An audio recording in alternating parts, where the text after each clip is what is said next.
Donc là, une petite vidéo particulière. Pourquoi? Parce que je faisais mes tests et malheureusement, j'ai corrompu une base de données là de MySQL. Donc qu'est-ce que j'étais en train de faire? Je faisais des tests sur privilèges. Donc, attends, je suis bien sur réseau social. Je vais actualiser. Je suis donc, ça je le vire, donc je suis sur réseau social. Je vais sur privilèges. Et là, il me dit index corrompu dans la table DB. Essayez de la réparer. Et cette table, elle est ici, là, dans MySQL. Et ici, là, tu as DB. Index corrompu. Essayez de le réparer. Donc là, tu n'as pas d'option là, pour réparer ta table. Donc là, la première chose qu'il faut faire, là, c'est je vais dans SQL. Et là, je tape check table. Et c'est la DB. Voilà. Donc si je fais exécuter, il me dit index for table is corrupt, il y a un souci. Donc la requête SQL pour réparer ça, donc il faut faire repair table et je vais marquer DB. Et je fais exécuter. La requête SQL a été exécutée avec succès. Je me remets là dans ma console de requête SQL et je vais faire exécuter la requête à nouveau. Donc check table. Bon, il me dit que c'est corrompu toujours. Je fais repair.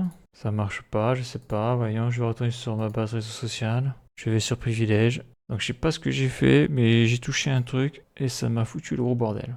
Donc la base de données a l'air de marcher, hein. Le souci serait au niveau des privilèges, c'est-à-dire pour créer des utilisateurs. Le souci viendrait d'ici, là, de user. Alors voyons, je vais supprimer ça. Je vais supprimer ça. Voilà, le reste, j'y touche pas. Là, il me parlait de table, mais la table DB index corrompu. Mais je ne sais pas ce que ça veut dire. Parce que là, on n'a pas de bouton réparer. Là. On a localhost. C'est vrai que tout à l'heure, sur ma table, j'avais rajouté un truc d'index. Après, je l'ai supprimé. Je pensais pas que ça m'aurait mis un bordel comme ça. Index corrompu dans la table. Essayez de le réparer. Ok, mais comment? Donc, je me mets sur SQL. Si je suis sur la base, je pense user. DB, je veux dire. Repair table DB. Exécuter la requête. Ouais, là, je vais essayer cette requête-là. 2 erreurs trouvées lors de l'analyse. Début d'énoncé inattendu. Type d'énoncé non reconnu. Erreur de syntaxe près de MySQL check. Donc ça ne marche pas. Donc voyons, je vais tout éteindre. Quoi, éteindre le serveur MySQL. Apache, je redémarre tout. Et là, on voit qu'il démarre plus. Là.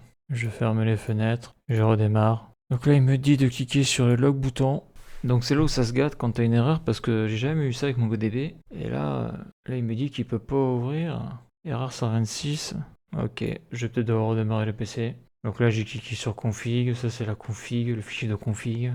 Password, password. C'est vrai que quand ça marche pas après pour se dépanner, c'est un peu la galère quand même. Donc là je ferme, je ferme, je ferme. Bon là j'ai tout fermé. Donc je redémarre tout. Bon ben là je crois que je suis bon pour tout réinstaller. Car je vois que ça veut pas démarrer. J'ai touché un truc, je sais pas quoi. Connexion impossible, paramètre incorrect. Et en plus, j'ai pas fait d'exportation de ma petite base de données. Bon, après, il n'y avait pas grand chose dessus, hein. Mais ça fait un peu chier, quoi. Donc, si je traduis tout ça, erreur arrêt inattendu de MySQL, cela peut être dû à un port bloqué, des dépendances manquantes, privilège incorrect, un crash ou un arrêt par une autre méthode. Donc là, je sais qu'à un moment donné, j'ai voulu mettre un index sur ma table, je l'ai supprimé, c'est peut-être ça qui m'a foutu le bordel. Appuyez sur le bouton journaux pour afficher, ok, observateur d'événements. Si vous avez besoin d'aide supplémentaire, copiez et publiez ceci. Fenêtre de journal entière sur les forums. Ouais, donc ça montre bien que dès que tu fais des bases de MySQL, il faut sauvegarder les bases de données, quoi. Parce que là, t'as ça, t'es niqué, quoi. Donc après là, le seul truc que j'ai pas essayé, c'est de redémarrer le PC. Donc là, j'ai redémarré mon ordinateur. Donc là, je lance le serveur Apache pour pouvoir faire tourner phpMyAdmin. Et là, je lance MySQL, donc c'est le serveur SQL pour la base de données. Et là, on voit que c'est mort. Donc là, ce que je vais faire, je vais cliquer sur le bouton Explorer. Ça m'ouvre la fenêtre donc sur C de XAMPP. Et ici, là, j'ai MySQL. Donc après, là, on voit qu'il y a backup. Je sais pas comment ça marche. Donc, comme ça marche plus, ce que je vais faire, c'est je sélectionne et je vais réinstaller. Alors, je fais suppression, vu que c'est lui le problème. Voilà, maintenant il n'y a plus de MySQL. J'ai tout dégagé. La prochaine fois, je ferai une sauvegarde de ma base de données. Voilà, c'est le métier qui rentre. Là, si je fais start, ça fait quoi? Ça fait plus rien du tout. Là, maintenant, il n'arrive pas à lancer le MySQL app. Super. En tout cas, maintenant, il n'y a plus d'erreur. Donc là, je suis sur le site MySQL. Je vais sur téléchargement. Je vais voir si je peux télécharger que MySQL. Donc là, je vais sur MySQL Community Server, Microsoft Windows. Donc là, je vais aller sur ça, 64 bits, download. No, thanks, just start my download. Je clique dessus, enregistrer, ça s'enregistre. Donc après je le dézip, extraire ici. Voilà, c'est fini. Qu'est-ce qu'il y a dedans? Donc on voit que j'ai le bin, et j'ai pas mal de trucs. Donc ce que j'ai envie de faire c'est CTRL-C, je vais sur Xamp. Alors je vais faire un CTRL-Z, je sais pas si ça va marcher, CTRL-Z. Ah ça va pas marcher non. Parce que CTRL-X et j'ai supprimé le... Alors je crois que c'était MySQL. Comme ça je suis pas sûr, j'ai un doute. Non je crois que c'était comme ça et là je fais coller. Là. Voilà, est-ce que ça marche? Error. Donc là ce que j'ai fait ça marche pas. Error MySQL shutdown. Config. Ouais d'accord, il faut faire un fichier de config. J'ai pas envie de le faire à la main donc... ça peut se faire à la main l'installation de MySQL, mais là je vais réinstaller Xampp. Alors. Quand je vais réinstaller MySQL depuis Xampp. Donc là je ferme tout, ça je vais le laisser. Donc là je suis obligé de le retélécharger parce que je l'ai plus. Télécharger Xampp pour Windows. Je vais le télécharger ici. Il fait 157 MO. Donc je clique 2 fois dessus. Ok. Ici mieux. Ouais allez, il y a l'antivirus, c'est pas grave. Ok. Next. Donc ça j'ai installé déjà. Tout ça je l'ai installé. Donc ça j'y touche pas. J'y touche pas. Apache, ouais. Perl j'en ai pas besoin. Donc moi je vais juste réinstaller MySQL. Ah je suis blasé quoi. Il veut pas. Il veut pas parce qu'il y a déjà des fichiers. Donc il faut que je les installe. Donc je fais cancel. Donc là je vais sur paramètres. Je tombe ici, application. Et là je vais chercher Xampp. Xampp est ici, je fais désinstaller, désinstalle. Ok, j'espère qu'il va pas me demander de redémarrer. Comme quoi une boulette sur MySQL peut avoir des conséquences dramatiques. En tout cas on voit que SQL est beaucoup plus fragile que le NoSQL, c'est-à-dire avec MongoDB, j'ai jamais eu ce genre de problème là. Ok, c'est désinstallé, donc j'ai passé un coup de CCleaner pour voir ce qu'il y a au niveau de la base de registre. Donc CCleaner, registre, chercher des erreurs, c'est juste pour voir un petit peu si Xampp m'a laissé des trucs. Voilà, là il y a plein de trucs là. Xampp, corriger les erreurs sélectionnées, on nettoie. J'enregistre, je fais une copie au cas où, fermer. Voyons si je fais chercher des erreurs, théoriquement il ne devrait plus rien avoir. Bon, ça revient, je sais pas ce que c'est. Ok, donc là maintenant je vais relancer Xampp. Oui, l'antivirus fonctionne.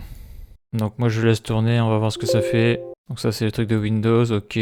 Next. Donc ça j'en veux pas, ça j'en veux pas, ça il me le faut. Ça j'en veux pas, ça j'en veux pas, ça j'en veux pas, ça j'en veux pas, ça il me le faut. Next, next. Ok, bah je vais le supprimer manuellement, ça ira plus vite, décidément. Voilà, le dossier n'est pas vide, d'accord. Maintenant il est vide. Ah, il est compliqué ce logiciel là. Allez, je recommence. Oui. Ok. Next. Ça je vire, ça je vire, ça je garde, ça je vire, ça je vire, ça je vire, ça je vire. Ok, next. Voilà, ça a l'air de fonctionner. Super. Donc même en 2021, pour faire des installations, ça peut être toujours galère. Hein. Ça me rappelle à l'époque où j'installais des logiciels sous Windows 98 il y a une vingtaine d'années. T'es toujours emmerdé quoi. T'es toujours emmerdé alors qu'on te parle d'intelligence artificielle. Là, franchement, je vois pas où est l'intelligence artificielle. Là. Donc j'espère que mon serveur MySQL va se lancer parce que là, mine de rien, toutes ces conneries là, ça fait perdre un temps monstrueux. Hein. Désinstaller. Quoi, d'abord, essayer de trouver la panne, de dépanner, mais bon, vu le bordel que c'est, ça va plus vite de réinstaller. Mais ça me montre que quand j'aurai ma base de données, en tout cas dès que je fouille une table, il faut que je l'exporte pour faire une sauvegarde. Parce que là, il va falloir que je me refasse à la mano ma première table. Do you want to start the control panel? Oui, vas-y, lance. Allez, le verdict. Je lance Apache. Ça marche, super. Je lance MySQL. Waouh, ça fonctionne, magique. Donc là, si je clique sur config, voyons ce qu'il y a dedans là. D'accord, bon. Il y a pas mal de trucs quand même. Hein. C'est vrai que configurer ça à la main, ça va être assez long. Dans le log, bah là, le log, un log qui fonctionne. Donc voilà le premier log. Je vois pas trop de différence avec le log d'erreur. Comme ça, là, vite fait à l'œil. Bon, mais là, ça marche, c'est vert. Donc ça veut dire que je peux lancer phpMyAdmin. Donc là, je marque localhost. Ah, c'est magique. Là, je clique dessus.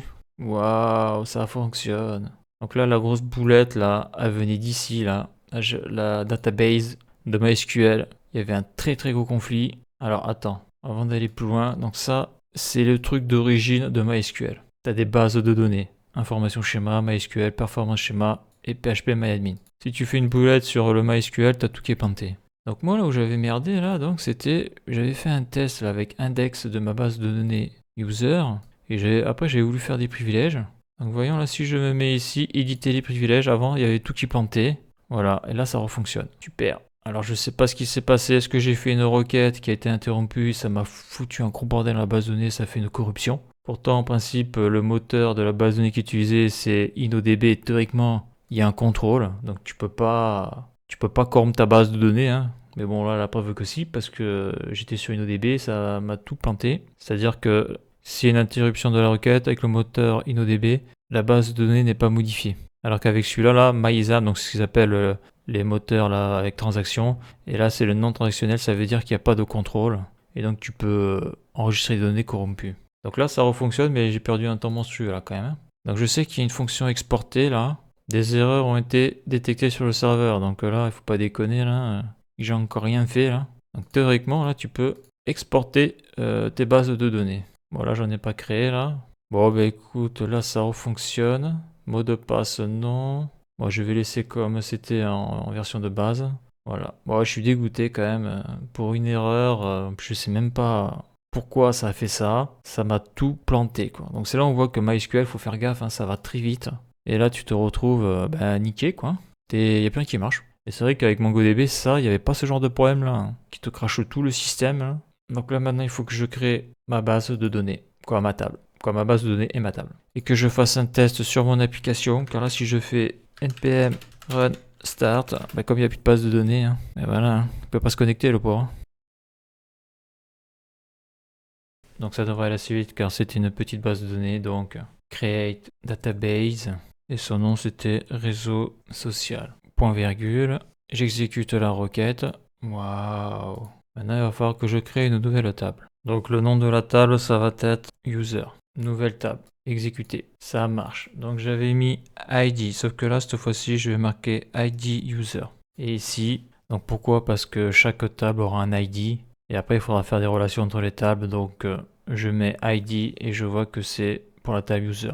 Et après par contre ici je vais marquer user underscore et email. Donc du premier coup d'œil je vois que c'est la table user et c'est pour l'email. Là pareil je vais faire user password et là je vais marquer user time stamp. Donc là je mets int, ici je vais mettre varchar, je vais mettre 100. Là je vais mettre varchar, je vais mettre 100. Ouais donc là c'est pas le timestamp, ici ça va être plutôt la date. Bon ça après je peux le changer donc c'est pas un souci, hein, je le verrai ultérieurement. Parce que là je suis pas encore au point sur exactement ce que je veux faire au niveau de la structure de mes tables, de ma base de données pour mon réseau social. Hein. Donc après là sur le int, la ID user il faut qu'il soit auto-incrémenté. Donc ici par contre j'ai oublié au niveau de la date, il faut que je mette une fonction pour l'afficher. Donc ça va être now. Bon allez ici je vais mettre date là, ça sera plus clair. User date. Donc aperçu SQL, qu'est-ce que l'on a? On a ça, ok. Donc là je regarde ma vidéo JavaScript 217 et JavaScript 218 où je l'avais déjà fait. Et là en principe je vais avoir une erreur si je fais enregistrer. Donc là la boulette m'a tout effacé. Oh je suis deg. Donc j'ai fait une nouvelle table user.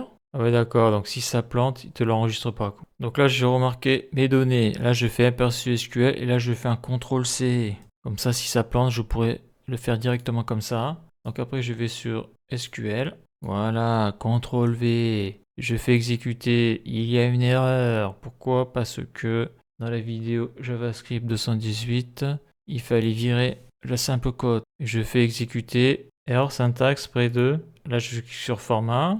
Ok, donc c'est pas date, c'est now. Eh ben, est-ce que ça marche? Ça marche. Ah ouais, c'est pas facile, hein. Donc là j'avais fait, ici c'était ma clé primaire, important ça. Pourquoi je peux pas sélectionner ma clé primaire? Bah elle est là, ça c'est bon. Donc là j'ai ma primary key. Après j'avais fait quelque chose de très important là, l'email unique. Ça c'est bon. Donc si je clique sur éditer en ligne, non ça m'intéresse pas. Si je clique sur éditer, ça m'intéresse pas non plus. Ce que je voudrais c'est récupérer toute ma requête. Donc avant d'aller plus loin, là je vais me créer un nouveau dossier là. Backup MySQL. Là pour le moment on sait jamais là parce que là ça me stresse là. Table user. Alors ça va pas marcher ça. Table user je vais le marquer comme ça. Point SQL. Non c'est pas comme ça que je vais le marquer. Comment je l'avais marqué ce truc, je m'en souviens plus.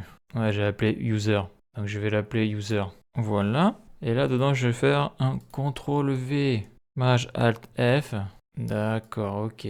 Donc ça va revenir à la ligne. Ça va revenir à la ligne. Ça va revenir à la ligne. Ça va revenir à la ligne. Donc ça, c'était faux, là. C'était no. Voilà. Et ça revient à la ligne. Ça va à la ligne. CTRL S. Voilà.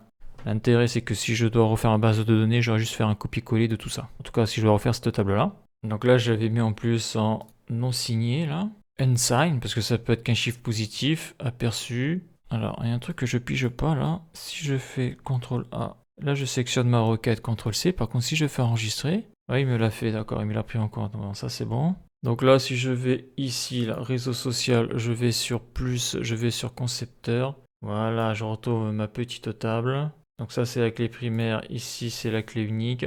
Ici, je l'avais pas montré, mais ici, là, on va pouvoir faire des relations entre les tables. C'est ce que je faisais comme test quand j'ai tout planté. Donc là, il y a un truc que j'aimerais bien faire, là, c'est exporter la base de données. Et là c'est le drame. Là, c'est le drame. On voit qu'avec PHPMyAdmin, ça ne marche pas. Ça ne marche pas. Des erreurs ont été détectées sur le serveur. Mais là, je viens juste de tout réinstaller, là. Il ne peut pas y avoir d'erreur. Nom du modèle, voyons, je vais faire réseau social. Je dis ça parce qu'après, on peut faire les bases de données avec Workbench. Et si je ne peux pas exporter, je crois que je vais changer de logiciel parce que c'est trop dangereux de travailler comme ça, là. Voyons, je fais ça. Ouais, vas-y. Qu'est-ce que tu me sors, là? Réseau social, bloc-notes, qu'est-ce qu'il y a dedans? Ouais, il y a ma table, hein. Il y a ma table. Alors, je vais mettre ça sous via pseudocode. Donc là, il y a mon réseau social. Alors, comment je vais faire ça? Là, je fais Windows, flèche gauche. Je clique dessus. Si je fais ça comme ça, là.